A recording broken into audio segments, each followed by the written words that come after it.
Where do you see yourself in 5 years? There's an intercept for Crichton. Crichton, he's away. Is he away with the premiership? Now Simonson. Simonson's sprinting upfield. Edwards gets across. There's no stop. Sattler replica.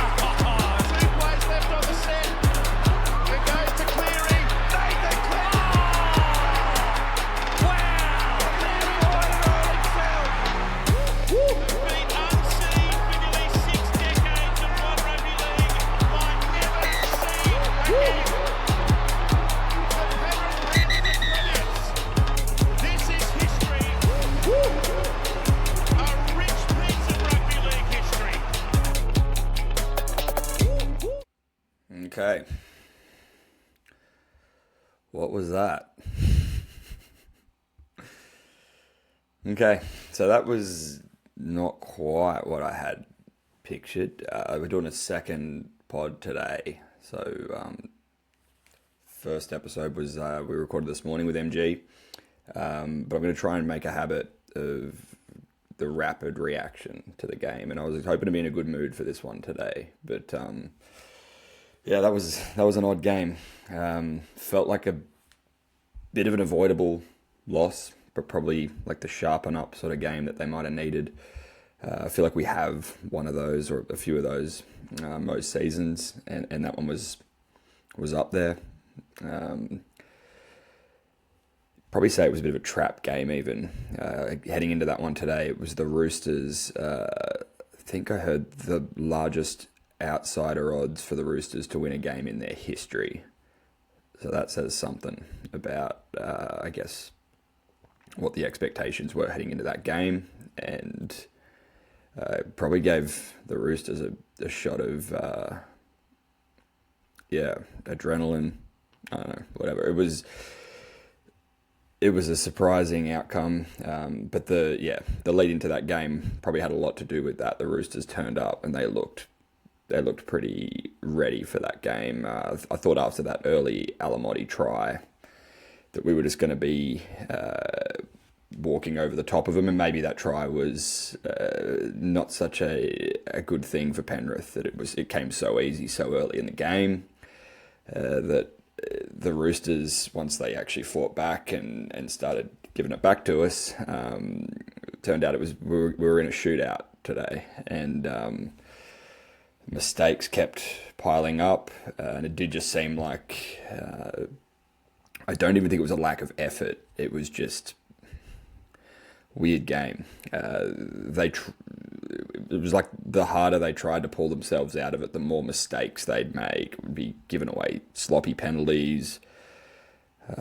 Might circle back to it, but I'm going to need someone who knows more about tactical strategy with diffusing high kicks. I don't understand why we're challenging missed kicks. I'm sure they were missed kicks from Chad Townsend 30 plus meters from the goal line, and we're diving across the field to try and make these miracle catches where if you just let the ball hit the ground in the position they're in, I don't know that the odds are any more in your favour.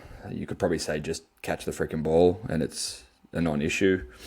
But yeah, that just seemed like an obvious... there was a lot of avoidable errors in that game and a more conservative approach to diffusing those high kicks. I think, yeah, that'll be something that I'm sure Ivan will have his thoughts on how they approach those sort of situations. And I'm sure Casey McLean will be one of the first people to put his hand up and say that some of those were very catchable plays. Some of those he probably should have just gotten the hell away from it and not even attempted to be involved in those plays. But yeah, it was just there was probably, I'd say the first 24 points for the Roosters, maybe even 28 points that they scored, were all on the back of like really avoidable errors that really, I think in years past, like our strategy has always been on those fifth tackle options. You let the tall guys go up and take those catches. You just, as soon as they hit the ground, you wrap them up and the play's dead. But for some reason today, we were trying to make these high effort kind of, but at times it just seemed like unnecessary high risk plays, and none of them came off. Even Dylan looked shaky under the high ball today. I think he was only marked with one error in the game, but it felt like Dill had a few sort of shaky moments under high balls, and but yeah, Casey in particular, a game that whether he'll want to forget it or he'll use it as like a motivational thing going forward. He's so young, and he's going to have moments like that in his career that he'll no doubt learn from. I think Ivan has always been really great with young kids coming through, letting them learn from their mistakes. The game tonight, like, I don't want to sort of single out Casey too much because there was stuff happening all over the field that was well beyond just what Casey was doing. But it did remind me a lot of 2020. Critter had a game against Parramatta, probably I guess at CommBank as well, ironically. But in that 2020 season, it was our first loss of that season. And it was really Critter's first, moment of being exposed at the top grade. It was Wanga Blake absolutely carved him up for the last sort of 20 minutes of that game. And I remember thinking, like, I think I'm a reasonably level-headed supporter, but I'm sure there's more level-headed people in the Panthers coaching staff who would have seen that game. And for me, it was like, he's not ready. Get him out of there. He needs to go back to reserve grade, and he's not done cooking. Get him back in the oven or whatever. But I'd have to go back and check. But I feel like Critter was never really... he wasn't sent back to reserve grade from what I recall. And he was just this week. They ran a feature on him on Fox Sports, just like a story on his career.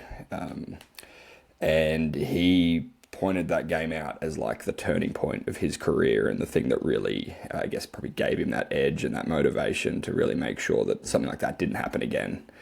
And I've got no doubt that Casey McLean's going to go on to have just an awesome season, and I'm hoping that a game like tonight will be the thing that really gives him that it's that tough lesson that I'm sure every first grade player, as they come into grade, has a moment where they just like think, oh, okay, I made some mistakes today that I probably shouldn't have made.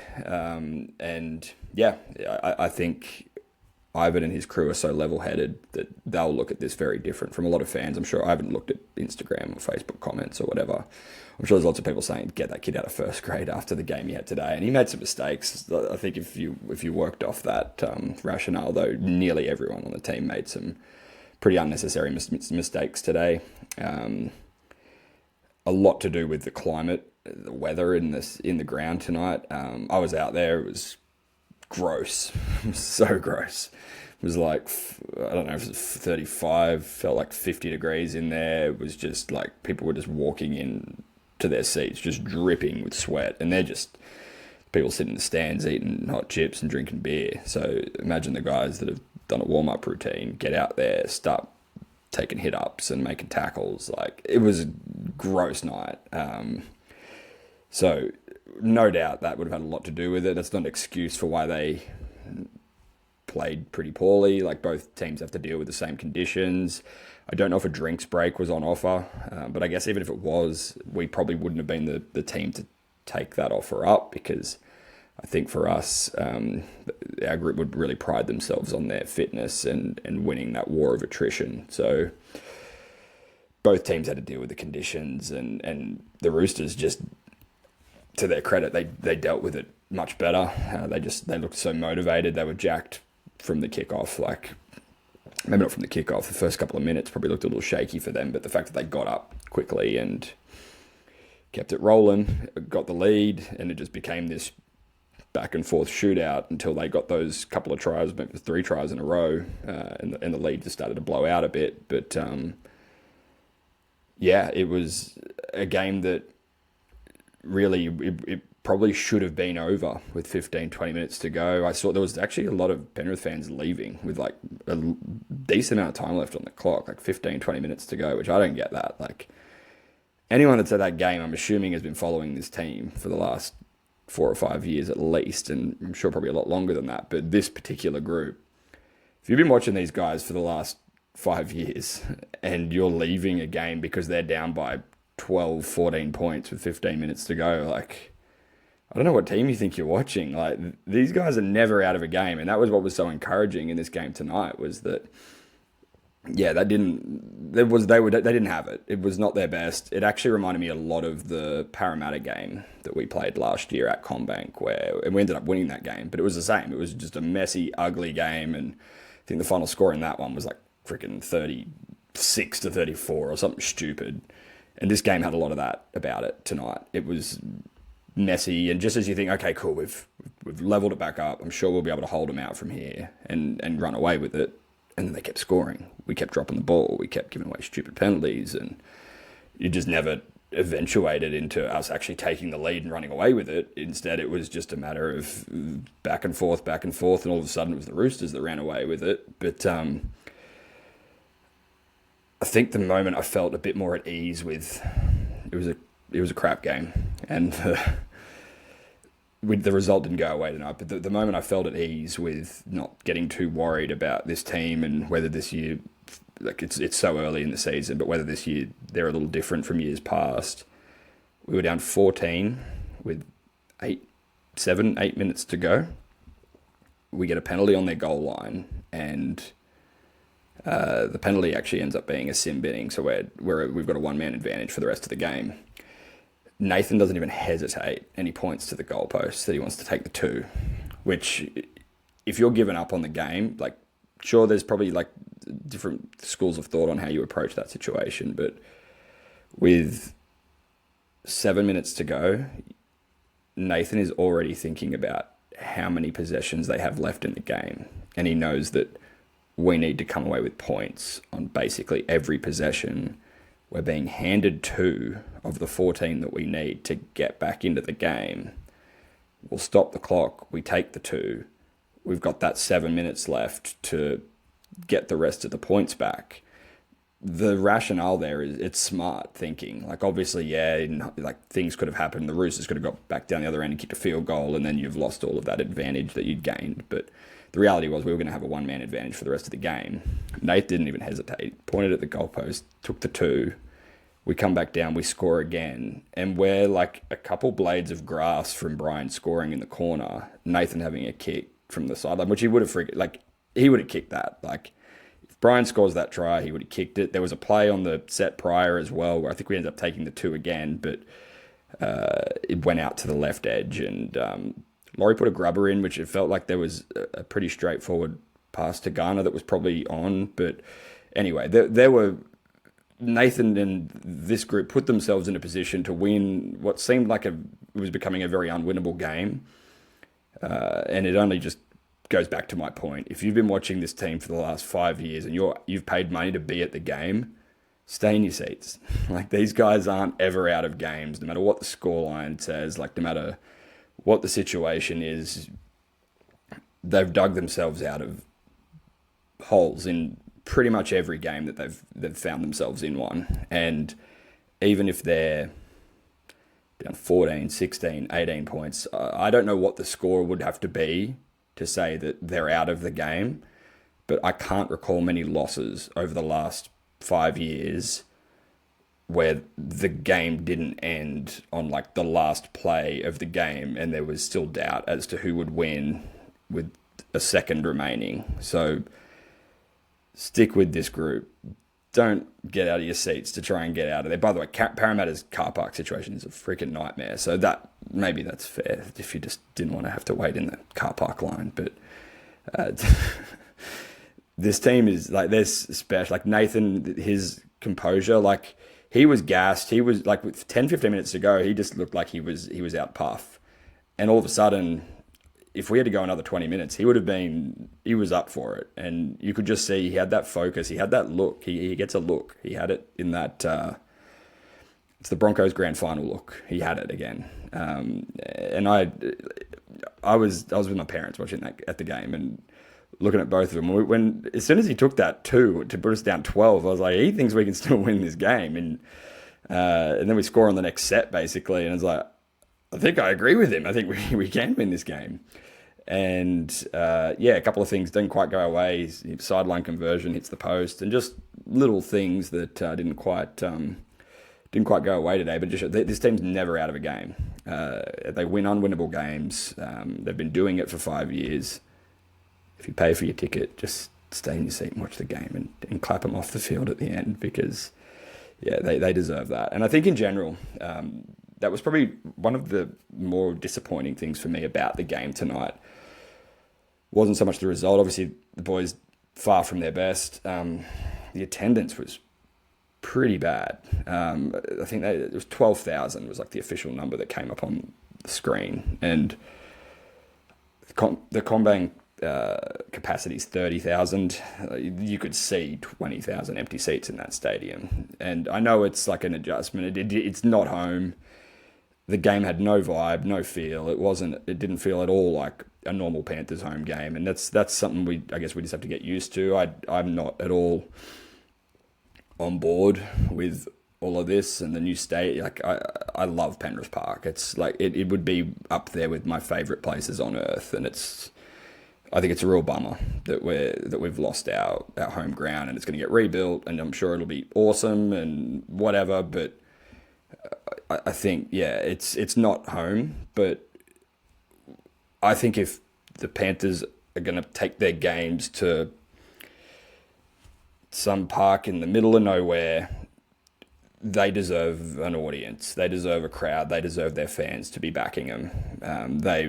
What they've done for the Penrith community. I understand like the costs, and there's lots of more complicated factors as to maybe why we're not getting attendance. But if it's just because people can't be bothered to go to Parramatta, like I think we really need to appreciate what we have here with this group, because it's so special, and they're not done. Like they're even tonight in a crap game that they proved to me they're not done. Like they're never out of a game. Like they could have plenty of teams in a game like today where it just felt like every time they tried anything to get out of the crap, it just seemed to get worse. The harder they tried, the more things went wrong. And to all of a sudden find themselves like attacking the Roosters goal line with no time left to win the game or to tie the game up, which we would have, no matter where that Nathan was going to kick that conversion from. It was going over. But yeah, it's just it's such a special group, and they deserve to have people in the stands cheering them on. The game day experience at CommBank is probably cool. It's so hard I've only been there a couple times, and it's really hard like to judge it as your home ground after like on a day like today where it was like 500 degrees. The whole food precinct in Parramatta looks like it's pretty cool. I'm sure on a good day it's probably there's a bit of a vibe there. There was it was too hot for any vibes today. There was no vibes. It was just hot, sweaty, gross.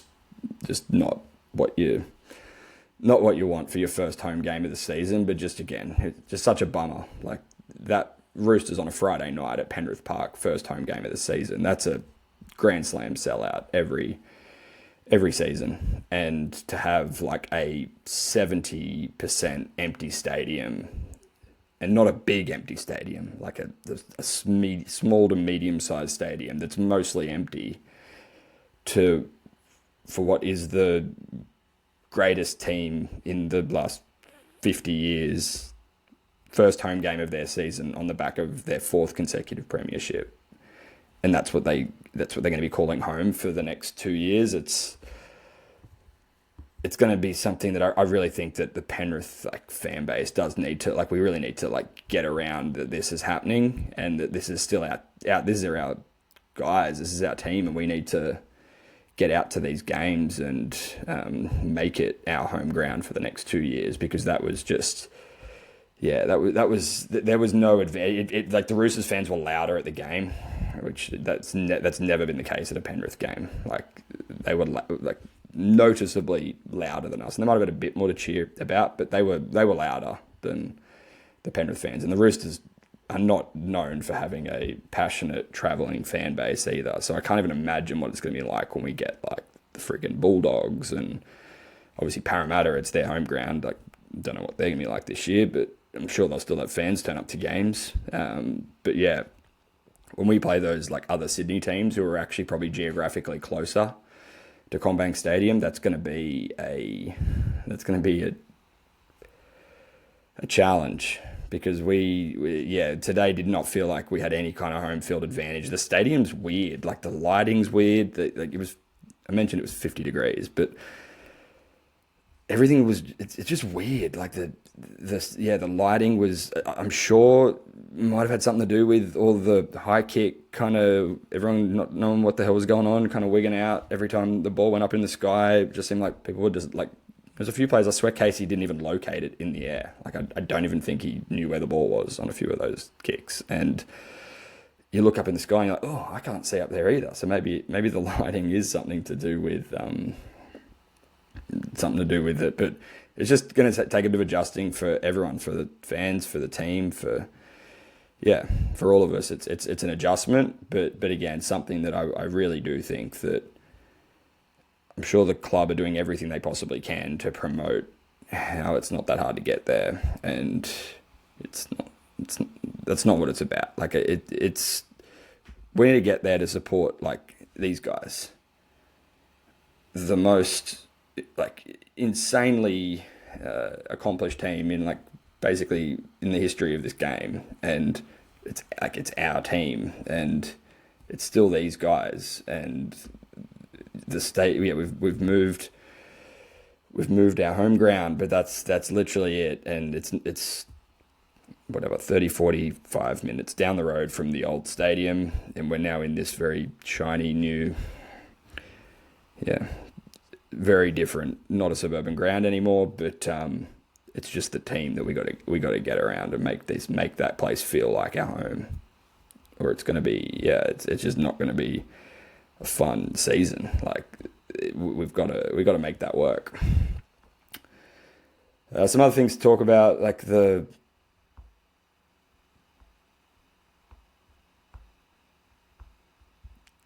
injuries that we might have had. Seems like Dill went off with something. I haven't seen like any official reports yet, but he definitely pulled up short on a chasing that last Roosters try. It looks like so it's NRL physio reporting a groin injury. Never great, but I'd say to be on the safe side of things, he's not playing against Melbourne on Thursday night. Dane Laurie came in and did a job anyway. I think having some of those, like, we've got to be cautious with all of those sort of injuries coming off. Short turnaround, international travel, which that's probably unique in itself. Obviously, the Warriors did it in the afternoon game and did it really well. Had a nice home win against Manly, but we didn't look like we came back from Vegas in the best of shape. Some of the guys, I don't know what the post-match festivities were like, but it was Las Vegas. They looked like a bunch of guys that might have still been in the Las Vegas hangover kind of mood. But yeah, I'm sure that there's a bunch of stuff. I think this is kind of like a move on from it game. Like you could probably attribute like 24 to 28 of their points to just very avoidable defensive like mishaps that just gifted the Roosters goal line possession, and they iced all of the goal line sets. And I'm sure the fact that we leaked the points on the goal line will be the thing that Ivan will feel the need to address as much as anything. Wasn't much defensive. There was no resolve shown on the goal line. It's one thing to say, just don't give up the goal line possession and you don't have any problems, which is often the case. That's what Penrith are really good at doing. but we still did manage to, in very few instances, stop them from scoring close to the goal line. And that's something that I'm sure they're going to want to tidy up, because, yeah, it was a little too easy. And they were doing it in a few different ways, but it just seemed to be like Angus Crichton's edge was looking dangerous all night. They sneak a little offload. Teddy looked really good. Yeah, but it was a little too easy tonight. So, yeah, that's probably about it for this game. I don't think it's one that we're going to be like wanting to revisit a whole lot of. Like, I don't even think there wasn't any like obvious standout. Like, I don't think anyone was terrible. I don't think anyone was great. I do think it was a really good Cleary game. Few defensive mishaps and a couple of little things that would have turned like what would have been like a good play into like say the 40-20, where he his toenail was over the line and that prevents a 40-20, and little things like that it just wasn't quite happening today. But the all in all, like the fact that the team, if that last 10 minutes doesn't happen, there's very little to say about this game that's positive. But the fact that, again, in a game where there was nothing going on, I just think that was very promising to see. That that would have been a very easy game to just put a line through and say, let's move on to Melbourne, which I'm sure has been in their thought process all week. But yeah, to get to that 14 points down, grind their way back into a 6-point difference and have a chance to tie it up with no time, like it was promising. So I'd probably end it on that. Weird game, weird day. It's so hot. It's midnight now, but wanted to get something out just to break down this one, and during the week we'll get something else out. We can look ahead to Melbourne. Hopefully don't have too much more to say about this game. Hopefully everything's all right with Dill. There was a few other little things. I think some head knocks to Liam Martin and Lindsay Smith. They both passed their HIAs, so I'm assuming they're not under any kind of injury clouds for the Thursday night game against Melbourne. But shit, that's going to be like a tough turnaround now for the boys to get. That's Melbourne in Melbourne Thursday night. Short turnaround. Season's going to be fun.